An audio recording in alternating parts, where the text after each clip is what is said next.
Bom dia a todos. Bom dia. Estamos de volta. Esse domingo maravilhoso, né?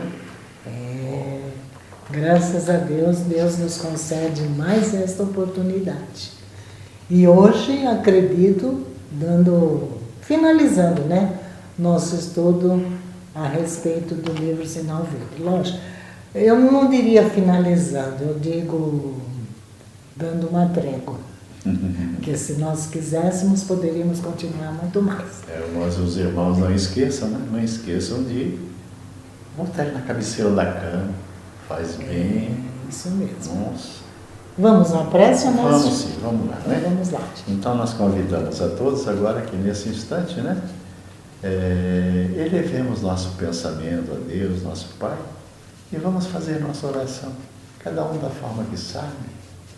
E eu vou dizer: Pai nosso, que estais nos céus, na luz dos sóis infinitos, Pai de todos os aflitos, deste mundo de escarcéus, santificado, Senhor, seja o teu nome sublime, que em todo o universo exprime ternura, concórdia e amor. Venha ao nosso coração o teu reino de bondade, de paz e de claridade, na estrada da redenção. Cumpra-se o teu mandamento, que não vacila e nem erra, no céu como em toda a terra, de lutas e de sofrimentos. Evita-nos todo mal, dá-nos o pão no caminho, feito na luz do carinho do pão espiritual. Auxilia-nos também nos sentimentos cristãos, a amar os nossos irmãos que vivem longe do bem. Com a proteção de Jesus, livra a nossa alma do erro, deste mundo de desterro, distante da vossa luz.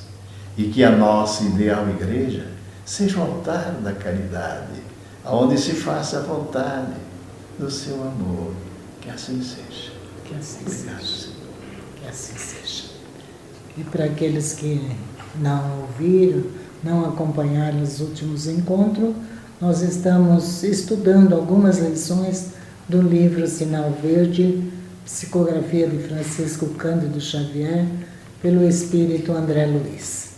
E já estamos, nós dissemos que tem 50 lições.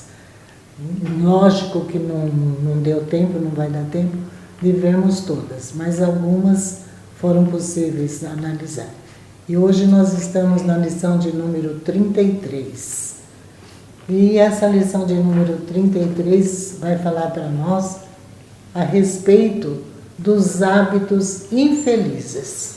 E quantos nós temos, Quantas né? criaturas que têm isso, né? Hábitos infelizes. São pequenas coisinhas que acham que não é nada, que aquilo não representa nada, mas tem uma significância tão complexa que analisemos bem. Então, o que diz André Luiz sobre hábitos infelizes? Ele diz: usar pornografia ou palavrões, ainda que estejam supostamente na moda. Mas existe moda para pornografia e palavrões? Olha, Isaura, é complicado a gente dizer, mas hoje nós estamos vivendo numa época aí, né, que principalmente a juventude. A juventude parece que está um pouco pervertida nesse sentido, sim. E você sabe por quê? Às vezes, eu não tenho muita intimidade com o celular, não, né? Mas eu tenho recebido alguma coisa lá que eu não sei de onde vem. Às vezes são coisas que deixam a gente... Eu fico com vergonha de ver aquilo lá. Mas, Anésio, eu sinto muito de te contrariar. Não são os jovens. Eu não sei. São pessoas de mais idade que estão fazendo isso. Então... Felizmente, que me desculpe os jovens, então, viu? Mas felizmente, os jovens atuais, os que estão chegando agora, estão muito mais conscientes do que os de tempos atrás. Pois é, porque eu estou dizendo e estou tirando a conclusão por mim. Eu tenho vergonha daquilo, né? Então eu jamais pensaria que uma pessoa em idade provecta faria aquilo. Não chega tanto também. Agora, se você achar provecta 45, 50, aí já é outra coisa. Né? Mas vamos lá. E André Luiz já pensava nisso. Então, o próximo que ele diz aqui: estender boatos e entreter conversações negativas. É um hábito infeliz. A gente recebe uma notícia e vai passando à frente, mesmo sem saber se é verdade ou se é mentira. E vai passando na frente. Ou se aquilo tem algum proveito ou deixa de ter, né? Na verdade é isso. E tem aquelas conversações negativas, em vez de aproveitar o tempo, como falamos, né, na sexta-feira, em vez de aproveitar o tempo com coisas edificantes, vai aproveitar em comentários inúteis, conversações negativas. Essa é uma verdadeira perda do tempo. Perda de tempo. Exatamente. Olha outro hábito infeliz: falar aos gritos. Pô, para ele falar, às vezes não, então é gritar, né? Não, André Luiz falou que é falar aos gritos. Você tenta convencer alguém, em vez de conversar normalmente, você fala com ela aos gritos para se fazer entender. Quando deveria saber que é aí que não vai ser entendido. É como diz aquele ditado, né? Nem sempre aquele que grita mais alto ganha a briga, né? E olha, se você quer desarmar o seu adversário, exatamente, enquanto ele estiver gritando, fale baixo. Fale baixinho, calmo, pronto, você ganha a briga. Das duas, uma ele te mata, não entra na sua. Você ganha a briga. Olha uma coisa aqui, que ainda bem que eu perdi esse hábito. Eu tinha esse hábito. Rir descontroladamente. É verdade. Né? Às vezes começa a rir, e não para mais. Não parava. Eu ria de ver ela rir. Agora acabou. Graças a Deus. Mas eu vou colocar uma aqui que não está marcada no seu, mas eu vou falar. Escavar o passado alheio, prejudicando ou ferindo os outros. Escavar. Olha o termo que André Luiz usa. Escavar. É cavucar, né? Buscar. Puxa vida, é verdade. Contar vantagens sob a desculpa de ser melhor que os demais. Isso aí é humildade. Disfarçar. Humildade. Se orgulha de ser humilde, Isso, né? é verdade. Aí ele vai mais longe. Essa daqui, todo espírita precisava saber que é um hábito infeliz isso daqui. Fugir de estudar. A gente sempre, né, comenta com os nossos irmãos que vêm para os estudos da casa ou vêm participando já de um trabalho, seja ele mediúnico, seja ele de palestras, aplicação de passes, evangelização, né? Que existe a necessidade do estudo contínuo. Nós não podemos, em momento algum, deixar de estudar a doutrina espírita para cada vez mais sermos úteis, sermos, né, verdadeiros na divulgação. E André Luiz já lembra disso, né? É que tem pessoas que acham que sabem tudo já, né?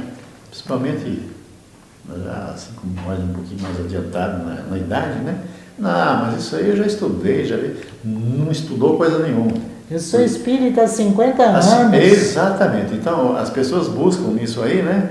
Uma desculpa. Não, porque eu não quero fazer curso, eu não preciso fazer curso mais. Eu já fui diplomado, não sei o quê, já fiz isso, já fiz aquilo.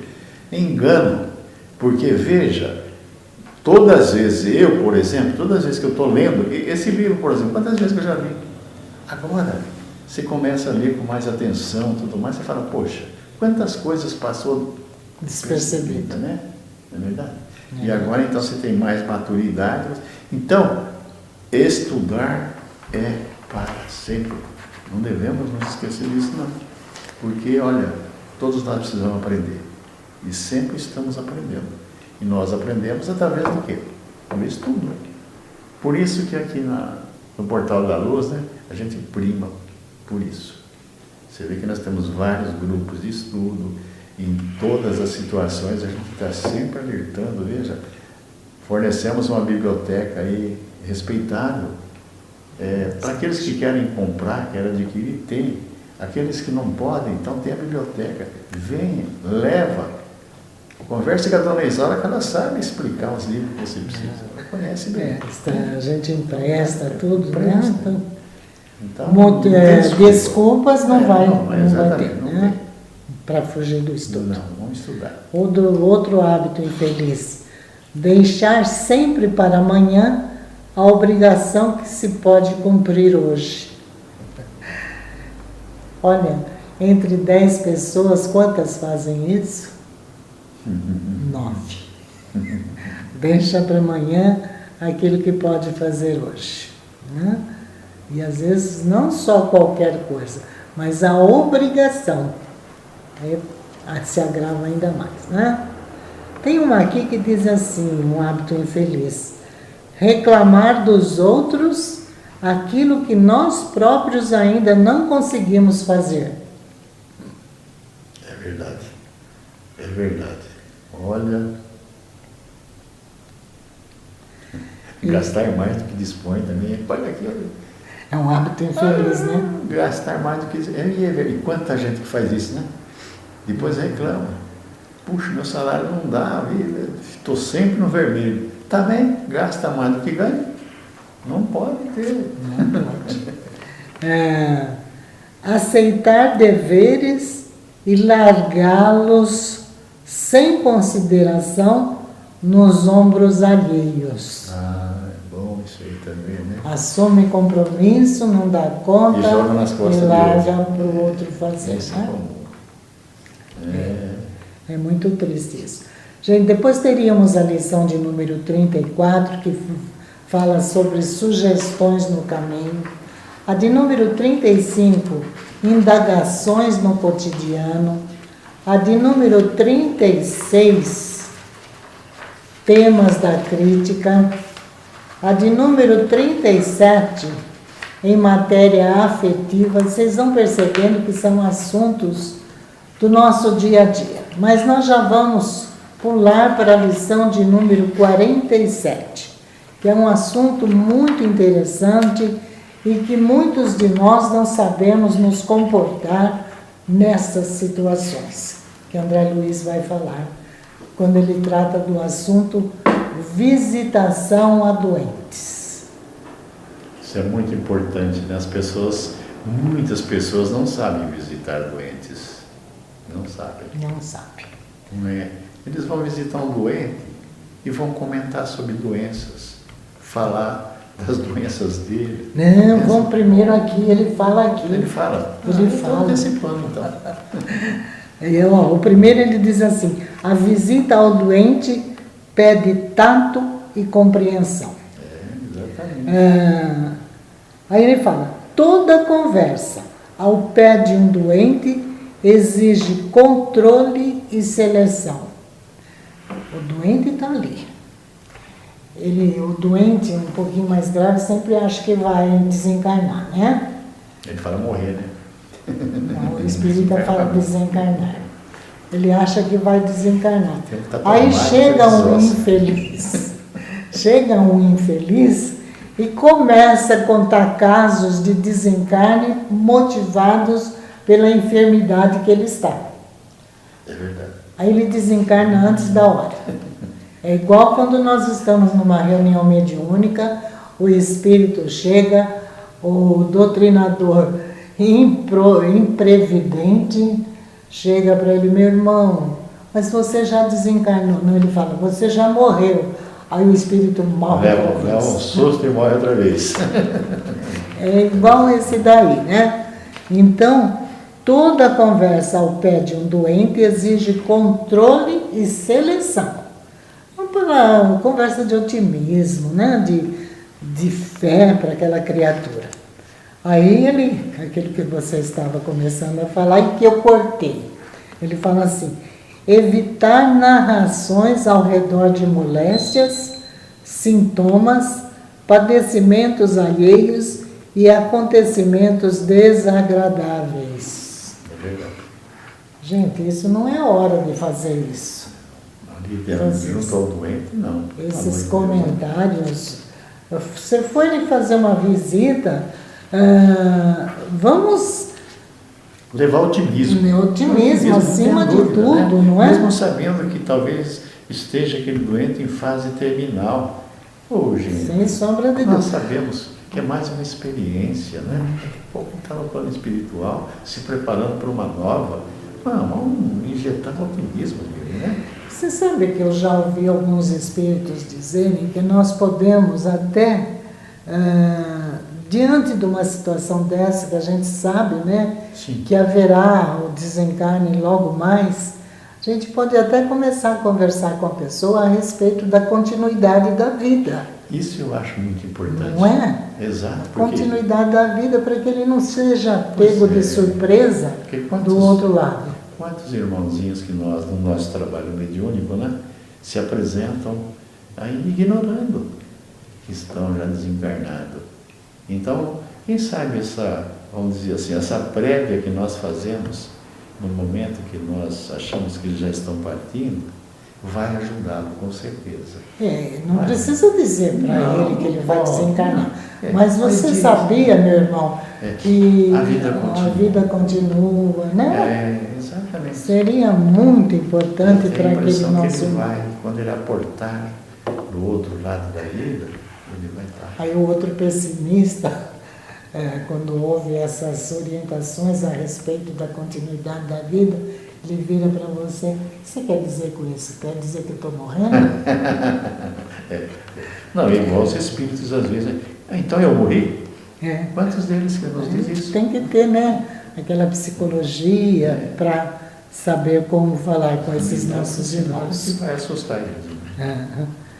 Conquanto a oração seja bênção providencial em todas as ocasiões, o tipo de assistência médica em favor desse ou daquele enfermo solicita apreço e acatamento. Não vamos chegar, principalmente em hospitais, né? Quando temos ali no quarto de hospital mais de uma pessoa no mesmo quarto. Nós não podemos chegar, vamos para visitar um, até para oferecer a ele o passe amigo, a oração, nós não podemos obrigar que o outro também receba essa nossa oração, sem nós perguntarmos a ele se ele aceita, né, a nossa atenção nesse sentido. Então temos que ter essa educação. E nós já tivemos tanta experiência como essa, né? Eu nunca me lembro que alguém tenha recusado. Né? Todos, meu filho, como isso é bom. Então, eu acho que é bem lembrado isso. Olha, eu vou contar uma coisa para os irmãos. Depois até eu possivelmente não vou ser mais convidada para fazer oração para um enfermo. Já sei disso aí. Mas há alguns anos, uns 30 anos mais ou menos, na casa que nós frequentávamos, tinha uma outra companheira que toda vez que ela ia fazer uma visita a um enfermo, ela me chamava para ir junto. E lá ia as duas fazer oração para o enfermo. Fazíamos, principalmente a nossa irmã Dionísia, ela era de um carinho, ela de tinha um amor para as criaturas, nossa, muito grande. Ela fazia, né, a oração, eu acompanhava, fazia também. E você sabe o que acontecia? Eu sei. E como sei? No dia seguinte, o enfermo desencarnava. Aí, alguns conhecidos nossos que sabiam da história, simplesmente diziam para nós: quando eu ficar doente, não vão fazer oração para nós, né? Não, mas não é... Acontecia, viu, gente? Porque, Isana, mas isso faz sentido, porque a gente sabe, né, que se a pessoa não tem muito conhecimento, é uma relutância danada, né? Ninguém quer morrer. Ninguém, por mais, né? Então ele fica relutante, muitas vezes o corpo já não suporta mais. Ele precisa desencarnar, mas o espírito não quer. Então, essa hora que a oração vai ajudar a desenlace. ajudar o Silas. Por aí, sim. Perfeito. Aí ele diz mais: nunca usar voz muito alta em hospital ou em quarto de enfermo. Gente, ainda bem que atualmente os hospitais, principalmente, e alguns familiares, eles limitam o número, né, de visitas e não fica mais aquela aglomeração que antes ficava no quarto do enfermo. E as pessoas chegam ali e viram festa, pensa que estão numa festa mesmo e falam alto, não observa a tonalidade de voz. Eles não observam, inclusive, né, aqueles cartazes que dentro dos hospitais estão cheios. Aquela enfermeirinha que está lá. Silêncio, justamente. E tanto no hospital como no quarto do enfermo, em sua própria casa, vamos procurar manter um silêncio respeitoso, até para a tranquilidade do enfermo. Tem uma historinha também que a gente encontra no livro Bem-aventurados os Simples, o irmão Valério. Ele conta que num determinado dia lá, o enfermo, já bastante debilitado, estava irritado, e ninguém sabia o porquê daquela irritação daquele doente, mas alguém, tem sempre alguém, né, que desconfia, percebeu que a irritação daquele doente era o barulho da porta, e cada vez que que entrava ou saía, aquele rangido da porta estava incomodando o enfermo, mas ninguém fez nada, ninguém fazia nada. Bastou aquela pessoa que havia notado colocar algumas gotas de óleo na dobradiça da porta, parou o barulho, o enfermo se acalmou. Veja, são pequenos detalhes, né, que a gente não percebe. Como você falou, né, sempre parece uma mão santa lá para ajudar, né? Justamente. E a última que ele diz: toda visita a um doente, quando seja simplesmente visita, deve ser curta. Isso. Deve né? ser curta. Tem gente que vai visitar um doente e passa férias lá. Olha, todas essas lições que estamos vendo mostra para nós a necessidade de sermos cada vez mais cristãos no nosso comportamento, né? E tem um pensamento que diz o seguinte, ó: pregue o Evangelho em todo o tempo. Muito interessante. Pregue o Evangelho em todo o tempo. Se necessário, use palavras. Interessante, olha aí, tá vendo? Quer dizer, pregar o Evangelho é através do nosso comportamento, das nossas ações, da forma como nós nos comportamos, né? Em toda e qualquer situação. Então, interessante seria que fosse necessário só isso. Só o nosso comportamento, o nosso exemplo. Mas às vezes não basta. Então ele fala, use palavras. Então explica, orienta, convida ao estudo, à oração e por aí afora. Os irmãos, não sei se estão lembrados que uma das vezes que nós estivemos aqui, eu falei que teria uma historinha, um fato para contar para os irmãos, ocorrido em uma de nossas reuniões mediúnicas. Foi algo assim tão marcante, emocionante, simples, vindo através de um espírito simples também. E aquilo ficou tão marcado que eu achei que deveria narrar esse fato aos nossos irmãos, porque nós vamos verificar aí o destaque que ele dá para o sentimento amor. Ouça só, eu procurei anotar de alguma forma essas palavras que ele disse, para que não esquecesse detalhes que são importantes. Vamos acompanhando, por favor, o que narrou para nós o espírito Tião. Quando ele acabou de narrar o fato para nós, e eu, como sempre sou curiosa, eu pergunto para o espírito se ele quer deixar o nome dele. E ele, naquela ocasião, falou simplesmente, minha irmã, me chame de Tião. Ótimo. Então, o que contou para nós o Tião? Ele disse, eu tinha um cachorro, o Pretinho. Chamava ele de Pretinho, Neguinho. Esse era o meu cachorro. Ele era teimoso. E a minha velha, assim que ele se expressou, e a minha velha, para chamar a atenção dele, tacava a vassoura nele. Aí ele ficava mais tranqueira, mais teimoso ainda. Quando eu via que a velha estava perdendo a paciência, eu sentava ao lado do Neguinho, passava a mão na cabeça dele, deixava ele lamber minha mão, abraçava ele, falava assim para ele. Eu estou falando do mesmo jeito que o Tião conversou conosco. Neguinho, não complica a sua vida. Ele olhava para mim com aquela cara de sem vergonha, como se entendesse. Aí ia para o canto dele. A velha olhava para mim e dava risada. Então, irmã, aí se dirigindo a mim, então, irmã, não adianta tacar a vassoura. Eles ficam mais bravos, mais teimosos. Passa a mão na cabeça, faz um carinho, fala com ele, fala de Jesus.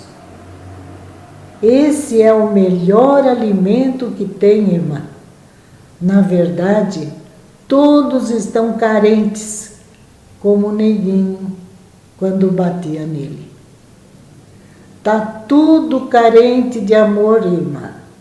Tudo carente de amor. Não tem melhor que esse remédio. Não tem, irmã. Amor. Então, meus irmãos, se de tudo isso que nós vimos ao longo desse estudo do livro Sinal Verde, ainda ficou faltando alguma coisa para a nossa maior compreensão, eu resumo também, como o Tião resumiu para mim naquela ocasião, principalmente quando havia se manifestado alguns espíritos bastante renitentes no mal, que não aceitavam, não queriam aceitar as orientações que eram passadas a eles, tudo. E ele deve ter percebido que nós ficamos mais ou menos frustrados, né, em não ter conseguido orientar aqueles companheiros de uma forma adequada, né? Então, foi o que ele disse, não adianta, minha irmã, não adianta. Vamos usar de amor para com ele, não adianta jogar vassouradas neles. Use de amor, use as palavras com muito carinho e um dia ele também sentará do seu lado e ouvirá melhor essa lição. É aquilo que nós falamos dentro de uma oportunidade, né?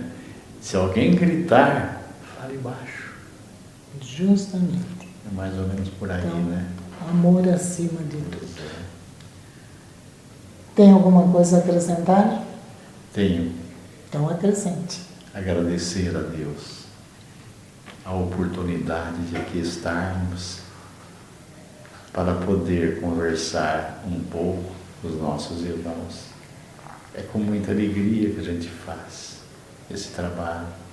Esperamos que ele possa atingir o coração de cada um e que nós tenhamos esse amor, como a Isaura acabou de dizer, esse conto bonito desse velho Tião.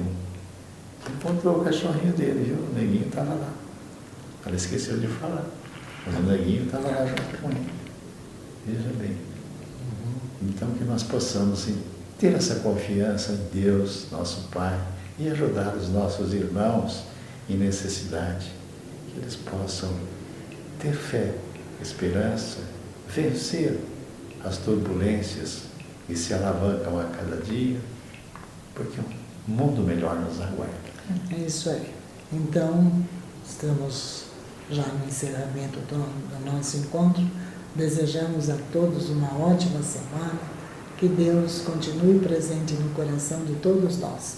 E a prece foi esse testemunho do nosso irmão Tião. Então, Que assim um seja. bom dia a todos e até uma próxima Uma boa oportunidade. semana, né? Se Deus quiser. Que Jesus ampare-nos a todos.